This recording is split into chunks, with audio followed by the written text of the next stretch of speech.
Hey, um, face reveal, I guess. Also, my hair does not always look this bad, okay? I promise.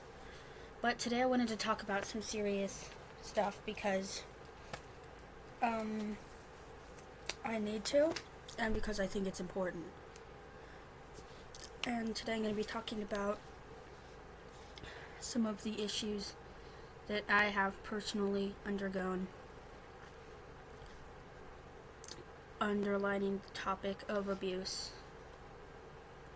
So let's get into it because at this point it's like I got nothing else to hide. I mean, I have my drawings. I might as well share it. And I'm filming this on my webcam, so apologies for the bad audio. But let's just get into it. Get into the story. Before though, I want to put a fair trigger warning for sexual abuse on this. Let's get into it. I had recently been drawing, and I was drawing in class one day, and one day I just felt, I think, everything overflow. Now this was during school, which was a bit of an annoyance because I was trying to get my work done, and lo and behold, the only thing that I got instead was trauma. And that day we had yoga, and she made us do all these different poses, and I started to break down. I think my friends were really confused because until fairly recently I haven't opened up about truly what happened. So to express my feelings, I made this drawing. It might seem like a little thing or like someone's like really common vent art, but I needed to express it because it might not have been the most severe case of this topic, but it's something that traumatized me and I don't think I'll be able to get over for a long time. So I'm gonna talk about it here now. I was sexually harassed, and not even that long ago. It hurt because I felt so dirty afterwards and I wanted to just erase myself. I had a friend, for safety purposes and such, I'm not going to mention her name. And you might be thinking, oh my goodness, I'm a boy who got assaulted by a girl. It might not be as common, but I think all genders can be assaulted and can assault people. Please be safe, guys. So, I guess so this story really started off online. I had been dealing with some issues with my family, which I'll go into later.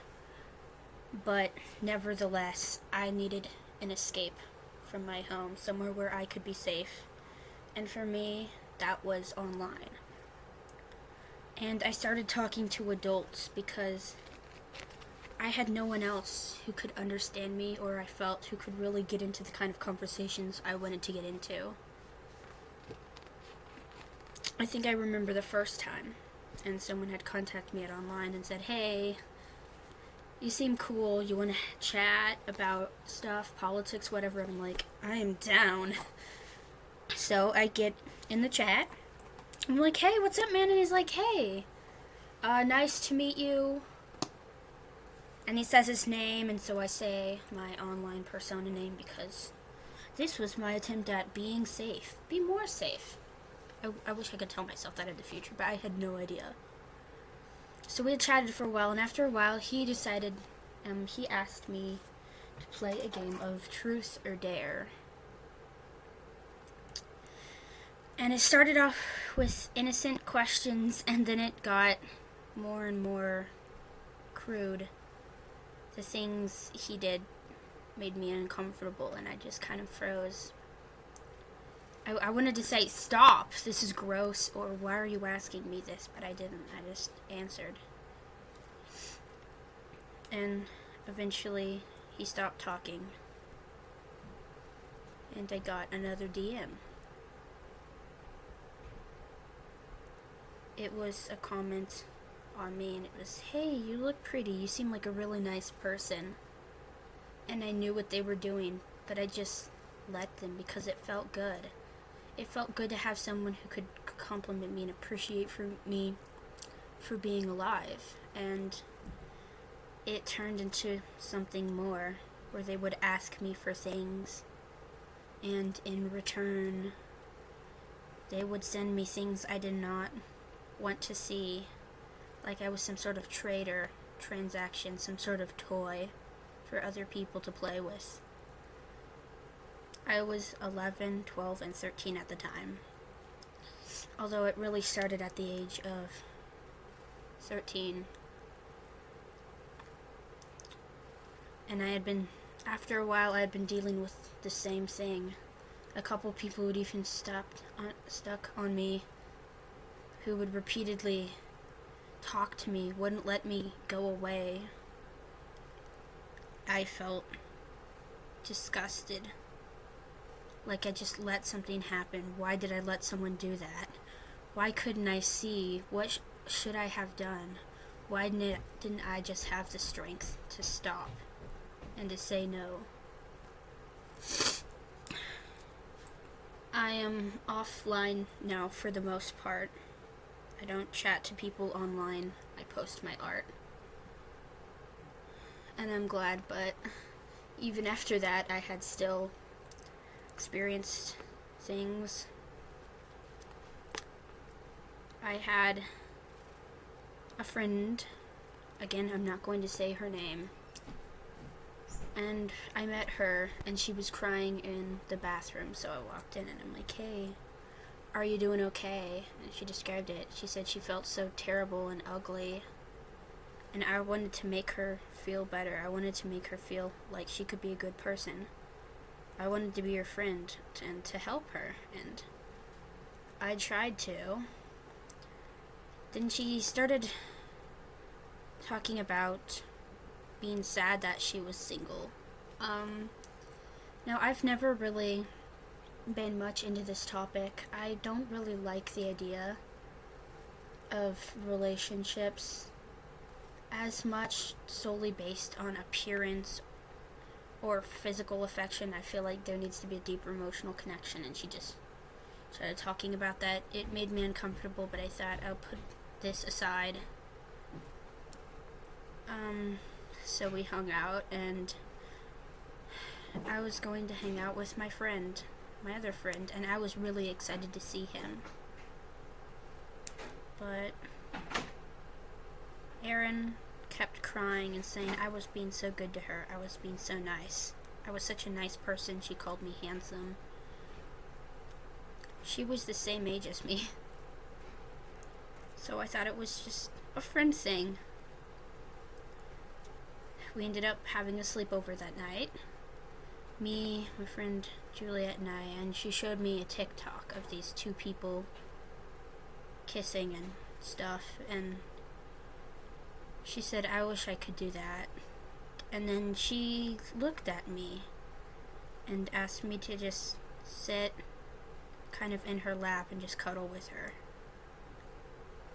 I felt this rush of stillness, but I just did it. I didn't want to make her feel bad.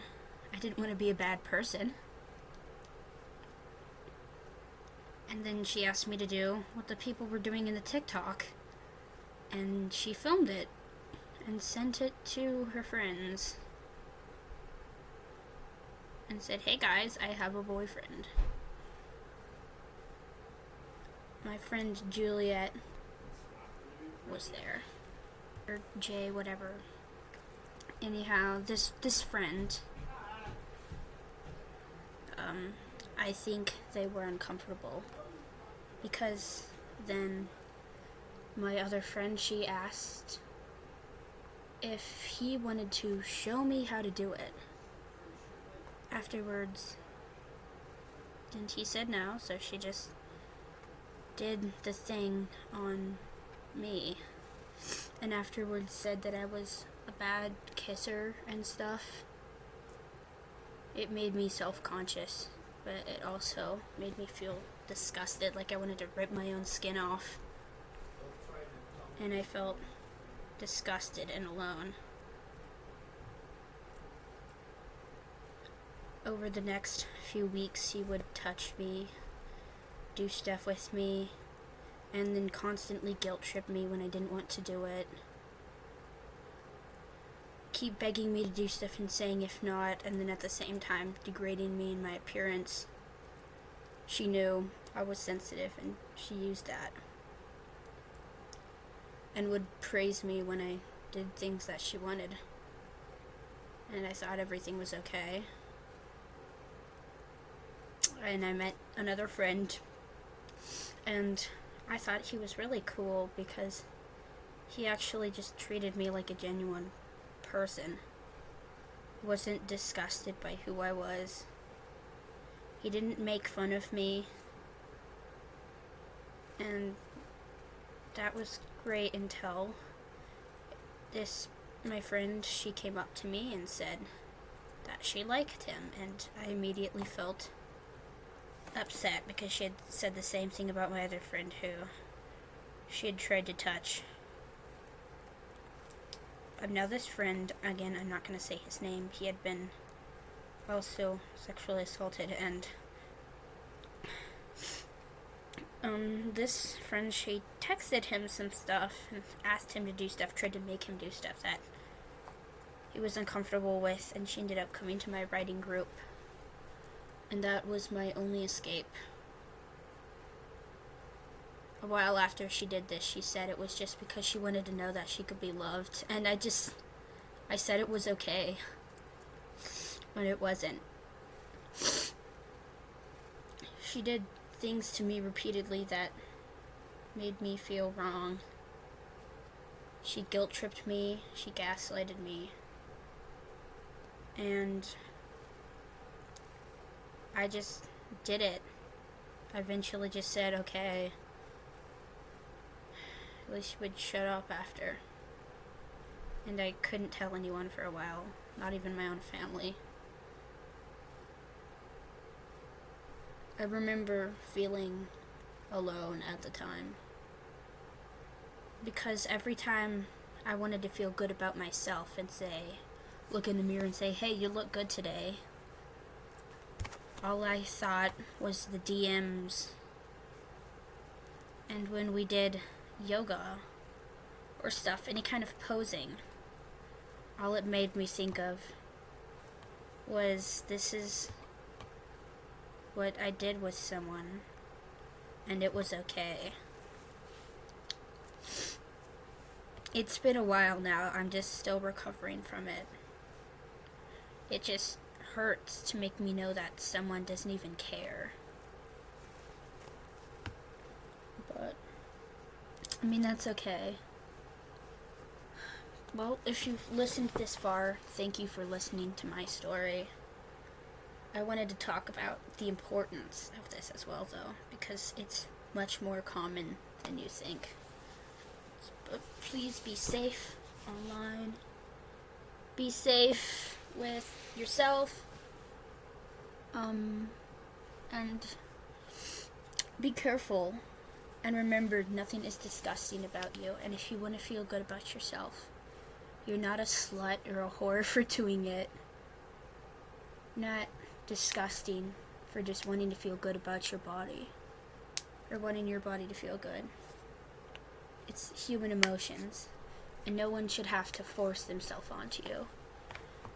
No one should do that to you. And you shouldn't have to say yes. I hope you guys have a good day. And I hope perhaps this makes you guys maybe feel potentially a bit better if you've gone through a similar thing. I know I've watched some videos that helped me eventually come out to my parents about being groomed and sexually assaulted, and it's difficult, but no matter how severe it is, or no matter who did it, what gender, what age, it's wrong, and you deserve to feel better.